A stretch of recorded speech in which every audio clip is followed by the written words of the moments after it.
بسم الله والابن والروح القدس الإله الواحد أمين. حلوني يا أبائي، كل سنة وانتم طيبين. الليلة دي عاوز أقول لكم حاجة كده شغلاني، سميتها روشتة العذراء لعلاج الكآبة. مش عاوز أقول اللي عنده كآبة يرفع إيده لحسن إيه المنظر يبقى مش الكآبة بقت حرب منتشرة جدا وما بتسيبش حد في حاله، لأن الضغط النفسي دلوقتي عالي على الكل. ضغط من الغلا، على أخبار العالم، على الوحدة، على مشاكل الجواز، على مشاكل العيال، وعلى الأخلاق اللي ساعات بنشوفها في الشارع. حاجات دي كلها بتعمل ضغط نفسي، والضغط لما يفضل مستمر مستمر مستمر في حاجة زي بتكسر كده في النفس، فتبقى الواحد مخنوق، متضايق، حزين، كئيب، عصبي. ودي بتحارب كل الناس دلوقتي. قعدت أفكر في أمنا العذراء، لقيت إن كل أسباب الكآبة كانت ممكن تقرب منها. أديكم مثل، يعني من أسباب الكآبة العامة يعني إحساس الوحدة بقى موجود عند ناس كتير، اللي ما اتجوزتش، واللي اترملت، واللي عيالها كبروا وسايبينها، واللي جوزها متعب قوي، واللي مسافر متغرب لوحده. الوحدة زادت، مش هنقدر ننكر. طب أمنا العذراء طول حياتها لوحدها. لو حد هيعاني من الوحدة يبقى أمنا العذراء نمرة واحد. ليه؟ دي أبوها وأمها سابوها من بدري قوي وراحوا السما كمان بدري، مش بس كندر، يعني هم كمان سابوا الدنيا. وبعدين الوحدة مرتبطة بالغربة، ما عادتش في بلادها، دي جت بلادنا هربانة 3 سنين ونص، ما كانتش تكمل 2-3 في مكان، كل شوية تتنقل من مكان لمكان. دي حاجة تجيب كآبة طبعا. لسه قاعد مع كابل، الزوجة بتتعالج من الاكتئاب، فبتقول لي احنا في 10 سنين اتنقلنا في 4 بلاد. قلت لها العذراء خدتهم في 10 شهور 4 بلاد دول. دي لفت بحري وقبلي وما كانش في حتة تقعد فيها. وفي الآخر رجعت في الناصرة، والناصرة كانت بلد سيئة جدا. يبقى لو قلنا الوحدة تجيب كآبة، نقول العذراء عندها وحدة. طيب الفقر والضيق المادي يجيب كآبة، العذراء أفقر مننا كلنا، طول حياتها ظروفها ضيقة جدا. كل الظروف ضيقة، مين يقول تولد وتحط ابنها في مزوة بقر؟ يعني ده حاجة ما فيش فقير بيحصل له كده. بعدين تيجي مصر، ما هي كانت هربانة وغلبانة، ترجع في الآخر المتعارف عليه كأنه جوزها الراجل العجوز ده نجار، ونجار في قرية، وقرية سمعتها سيئة، تلاقي الناس ما بتدفعلوش حاجة، لأنه يوسف النجار كان عجوز لما خد العذراء، فما كانش في نية جواز خالص. هما الاتنين بتوليين قديسين كبار، لكن هي بتخدم. يبقى لو قلت الوحدة تجيب كآبة، موجود. طيب الضوائق المادية، مشاكل دي موجود بزيادة. طيب الناس بتجيب كآبة، أظنكم عارفين كده، بس محدش يفكر في حد معين. لكن يعني إيه؟ فعلا التعامل مع الناس مرهق للأعصاب، في ناس متعبة. إيه رأيكم قضية حياتها كلها في بلد سمعتها، يقول لك من الناصرة هل يخرج شيء صالح؟ ده سمعتها سيئة قوي، يعني ما فيهاش بني آدم عدل. فتلاقي الناس طول النهار تشتم بعض، يمكن تضرب بعض، تسرق بعض. طب أمنا العذراء النقية دي تعيش في الجو ده ازاي؟ دي لا بتحب دوشة ولا بتحب غلط بس حواليها الغلط وحواليها الدوشة. فالحقيقة الجو ده يجيب كآبة. وبعدين بقى أصعب حاجة، ربنا يسوع عاش معاها، ابنها الوحيد طبعا، ده إلهنا ومخلصنا، ومعزيها. طب قولي لي بقى يا أمنا، قدام الصليب عملت ايه وبعد الصليب عملت ايه؟ لما أم تفقد ابنها، لا دي كآبة بقى ايه ما بتروحش. ازاي يا أمنا كملتي أكتر من 20 سنة بعدها في الدنيا، دلوقتي حتى ربنا يسوع ابنك الوحيد صعد للسماء وبرضه مش مكتئب؟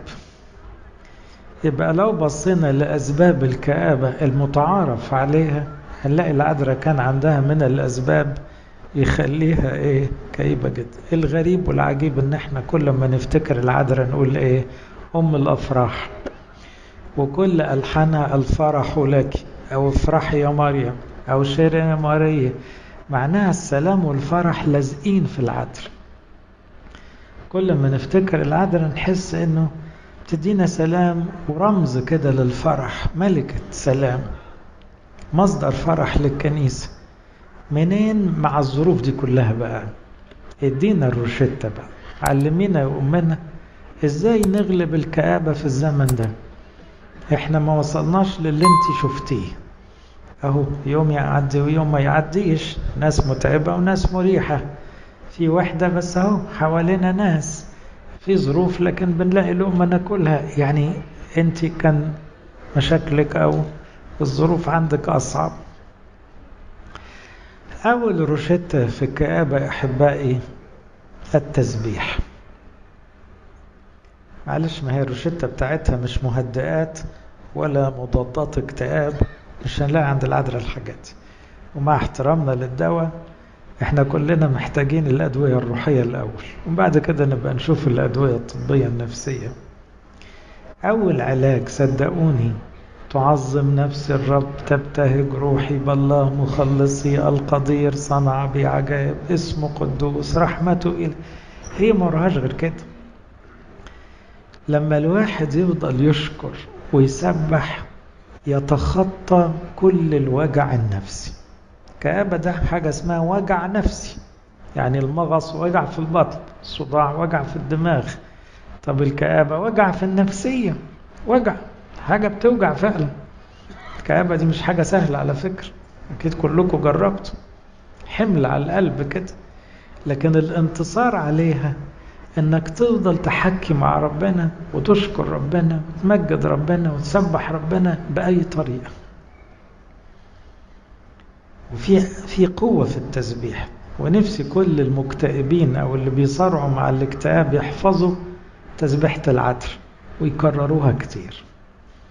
فيها سر، فيها قوة، لأنها ما اتقالتش من واحدة مرتاحة، اتقالت من واحدة صحيح صارت أم الله وملكة، لكن في الدنيا غلبانة ومذلولة وتعبانة ومضغوطة طول الوقت، لكن فرحان. عشان كده ايه؟ تبتهج روحي. تبتهج بايه؟ بالله. الانتصار على الكآبة انك ما تدورش ان روحك تبتهج لما يجي لك فلوس كتير. البهجة دي ما تطولش، دقايق وتطير.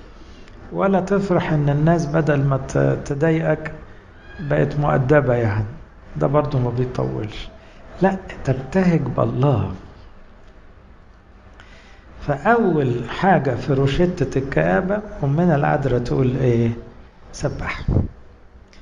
وكنيستنا غاوية ده، تقول يلا قولوا مزامير. صدقوني أنا أعرف واحد من ولادي فضل يتعالج 10 سنين من كآبة، والدواء يزيد والدواء يقل ويروح ويجي، وبعدين يعني غصب عنه، وإنسان رائع وبيحب ربنا وبيحب الخير ومستقيم، لغاية ما عرف سكة المزامير وابتدى يحب المزامير ويلاقي تعزياته في المزامير، والدواء قل كتير قوي، ونفسيته بقت أقوى كتير قوي بسبب المزامير، وبقى حافظ كتير منها ويفضل يقولها طول اليوم. المزامير تسابيح الكنيسة غنية، العشية مليانة، نص الليل فيها، باكر فيها. اوعوا تفتكروا ان القديسين كانوا معصومين من حرب الكآبة او مرض الكآبة، لا، هم كانوا محميين في التسبيح. التسبيحة بكل اشكالها كانت رفعاهم. كانت مدياهم قوة داخلية تغلب الوجع النفسي. يبقى أول حاجة في الروشتة أمنا العذراء تقول إيه؟ سبحوا كتير وبأي طريقة. لو مش حافظ خالص اقعد قول يا رب يسوع أشكرك، تقولها 1000 مرة تلاقي نفسيتك اتحسنت. ده كلام عملي مش كلام نظري ولا وعظ. تاني روشتة قول لنا يا أمنا الناس المتعبة نعمل فيها ايه طيب؟ ودول كتير. كنت بتعملي ايه مع بتوع الناصرة؟ عملت ايه مع اليهود اللي صلبوا ابنك والرومان اللي زلوه والعالم اللي كله شر وانت نقية جدا؟ دي حاجة تخنق. تقول لا أحبوهم، لو حبتوهم تطلعوا من كآب. أمنا العذراء ما بتعرفش تشيل جواها من حد، تشفع فينا كلنا وفي جيلها وكل الأجيال.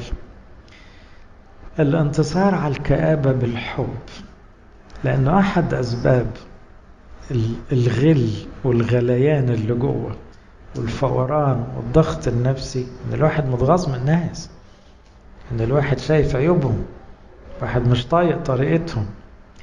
طب لو مشينا ورا كلام المسيح صلوا لأجل الذين يسيئون إليكم، احسنوا إلى مبغضيكم.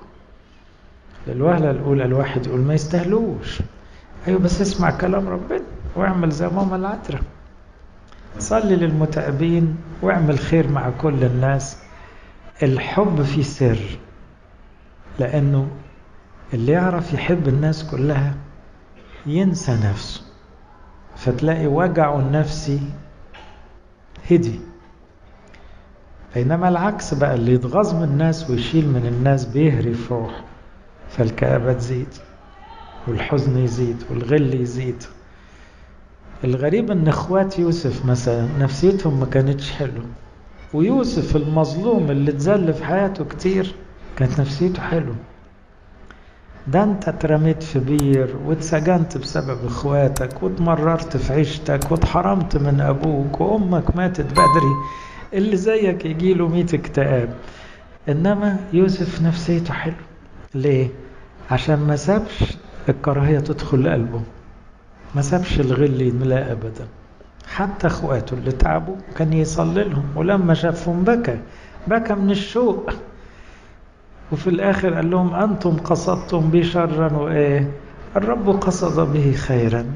وربنا لو كان شايف فيها ضرر ما كانش جابها، هي فيها خير، الرب قصد خيرا. وحبهم قوي.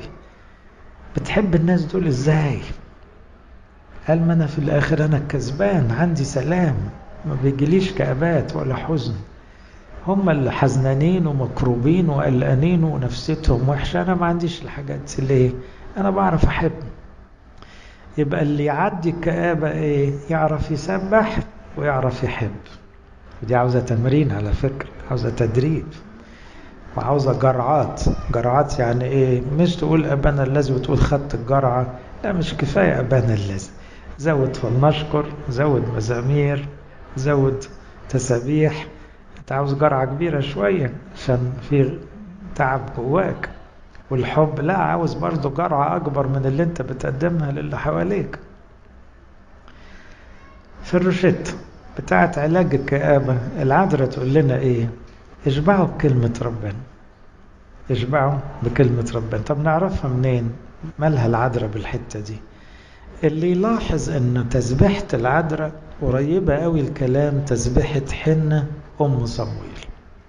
فبيقولوا الآباء هي كانت حافظة كلام كتير من المزامير ومن صلوات الأنبياء والقديسين، كانت حافظة وكانت تميل للتأمل. اللي كشف الحتة دي القديس لوقا لما قال كانت تحفظ جميع هذه الأمور متفكرة بها في قلبها. فهي مخزن كلام ربنا. وعشان كده يوم عرس قانا الجليل قالت حكمة تدل على ايه اللي مريحها، هي عايشة ازاي. قالت مهما قال لكم فافعلوا. معناها ايه؟ اللي بيقولوا ربنا شغلها طول الوقت. صدقوني كلام ربنا في الشفاء. من الحرب النفسية الشديدة كلام ربنا في شفاء. أرميا كان في جو لازم يكتئب، برضو عايش في وحدة، الناس كلها أشرار ومحدش راضي يسمع له وبياخد على دماغه ومؤامرات ورا بعض، وربنا كأنه سايبه في وش الطوفان ده كله. ويعني انتوا عارفين أكتر واحد كان يبكي أرميا الباكي، فيقول وجد كلامك فأكلت، كان كلامك لي للفرح ولبهجة قلبي. فالعذراء كانت مشغولة بكلام ربنا، تقعد تتأمل، تفكر بقى في آدم وحواء ونوح وإبراهيم وإسحاق وأمنا سارة ويوسف، وعايشة مع كلام الإنجيل طول الوقت كأنها في ملك تاني. هي ما توعظش زينا، بس يا بختها هي عايشة كل الكلام وحافظاه ومذاكراه ومركزة فيه جدا. أنا أذكر برضو قعدت مع خادمة كده حاجة كنت عارف أقول لها فقدت جوزها وفقدت 2 من ولادها وأربعة، ووشها منور ورايق. فأنا قلت أتعلم. بتعملي أمي بتعملي إيه في يومك؟ قالت لي إنجيل. قلت لها يعني إيه؟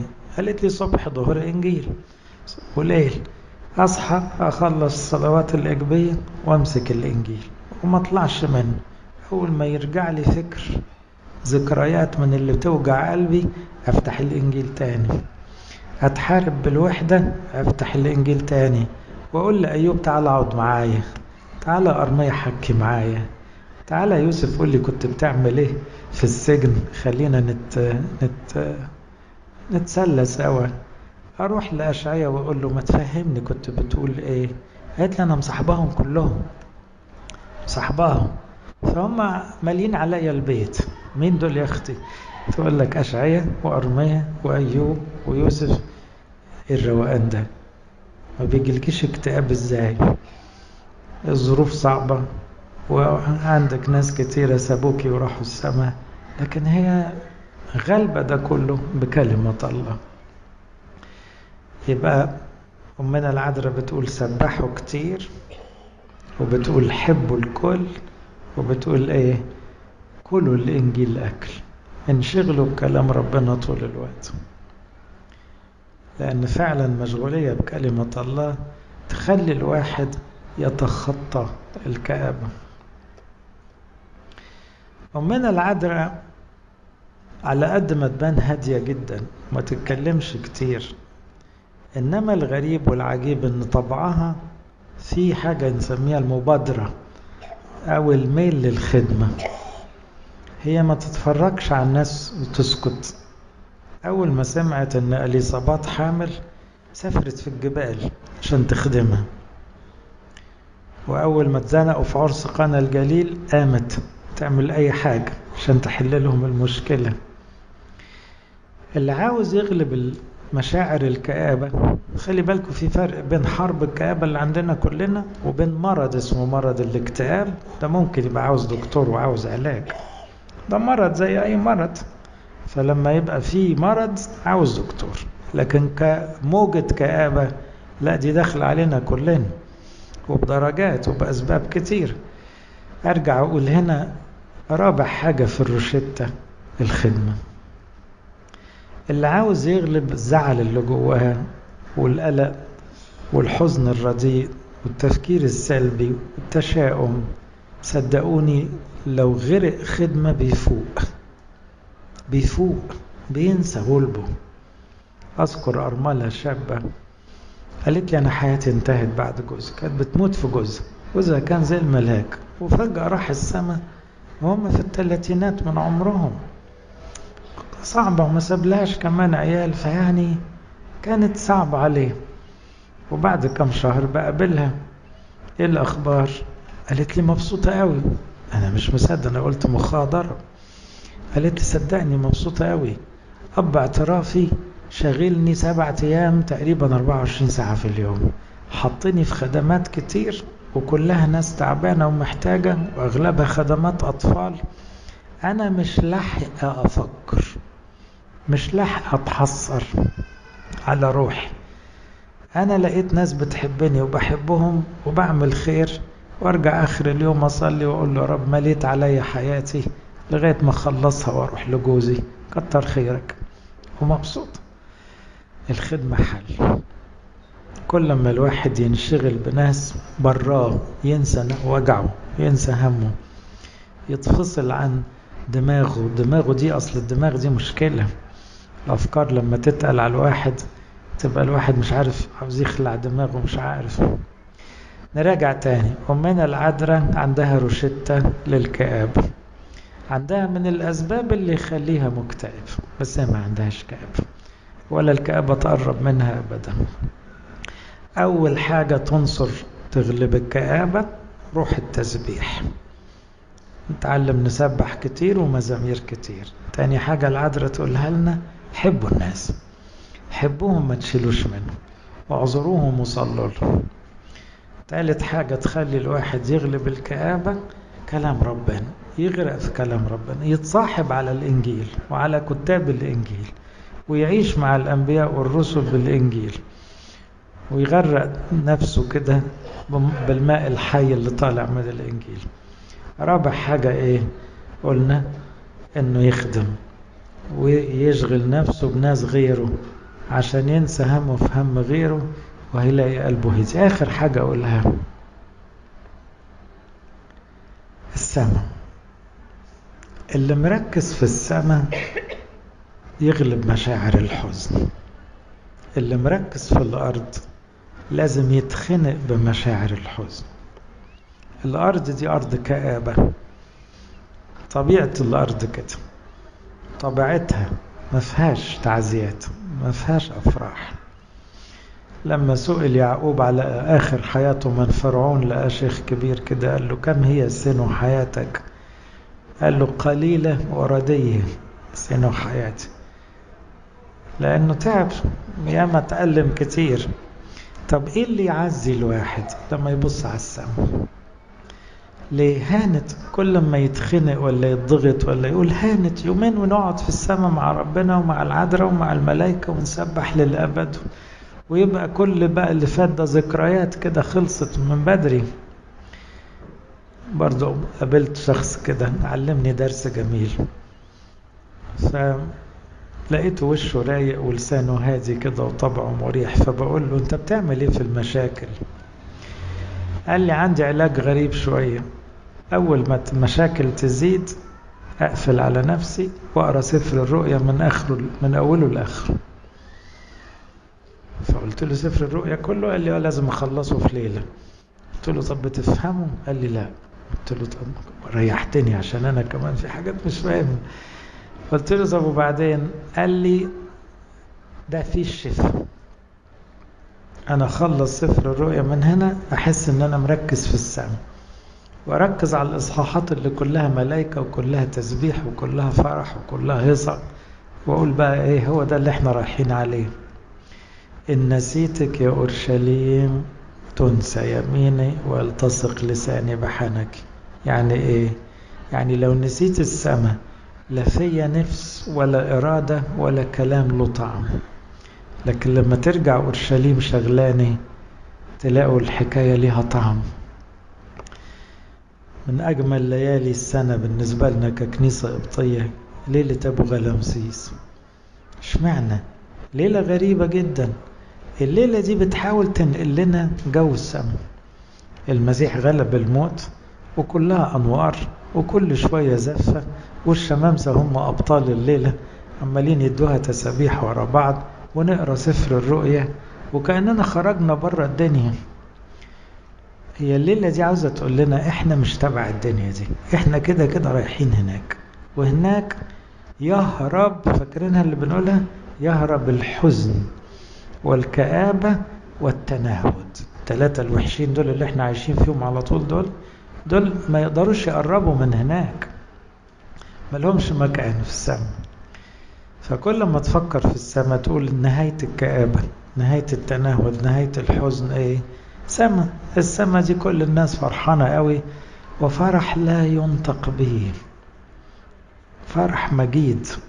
فرح لا يعبر عنه، لأنه السماء هي اللقاء الأبدي اللي فيه يمسح الرب كل دمعة من عيونكم، نهاية كل أزمنة الحزن.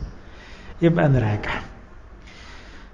ملناش عذر قوي نستسلم للكآبة والحزن، لأنه مقارنة بأمنا العذراء اللي هي شافته أكتر من اللي احنا شايفينه بكتير، وبالتالي عاوزين نطلع منها بحاجة نقلدها، نغلب أوجاعنا النفسية وأحزاننا والكآبة بتسبيح ونزود، نغلب أحزاننا بمزيد من حب الناس، نصلي للناس، نغلب أحزاننا بالشبع بكلمة الله، نغرق في الإنجيل أكتر من كده ونسمع تفاسير ونذاكر، وكمان نطلع من الكآبة بخدمة الآخرين بالذات المحتاجين والمرضى، وأخيرا نغلب الكآبة والحزن بالتركيز على السماء. كل ما الواحد قلبه يوجعه يقول إيه؟ هانت هانت. يعني يوحنا كان في بطمس وآخر إصحاح كاتب 3 مرات في آخر إصحاح ها أنا آتي سريعا، في آخر إصحاح في الإنجيل كله، عشان يقول لنا هانت، المسيح جاي، والمسيح هيفرحنا في السماء، وعدنا ان الدموع ملهاش مكان هناك ولا الكآبة ولا التنهد. ربنا يمتعنا بأمنا العذراء والأفراح بتاعت صيام العذراء. لإلهنا كل مجد وكرم.